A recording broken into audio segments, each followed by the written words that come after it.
And since holiday today, yung favorite ko na ginagawa, nachos salad. So, taila ko ng beef and then yan, nilagyan ko ng taco mix. Kaya mo lang siyang ma-absorb ng meat yung taco mix. And prepare ko na yung greens. Actually, kulang pa to. Ito lang yung available ko, lettuce. And then, meron akong cucumber. And then, yung white onion. Mag-add ito ng avocado. Then, ayan, meron din akong corn. Pwede rin kayo mag-add ng beans. Kung anong gusto nyo, pwede namang i-add dyan. And for the salad sauce, ayan, 5 tablespoons of mayonnaise. Usually, Japanese mayo ginagamit ko. And then, ayan, garlic. 3 cloves of garlic lang. And then, naglagay lang ako ng Nestle cream. Ito yung natira ko doon sa potato na ginawa ko.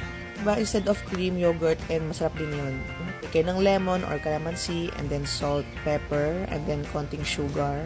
Mag-add kayo ng konting water, siguro mga 3 tablespoon of water para ng sobrang thick nung sauce. Pwede na rin sa inyo kung anong prefer nyo. And i-mix-mix mo lang yan.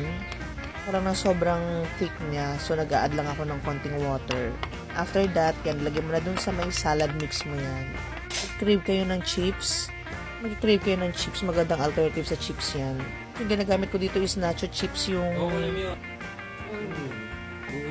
Talaga siya, sea salt siya na from Nacho King. Yan, nilagay ko na yung beef.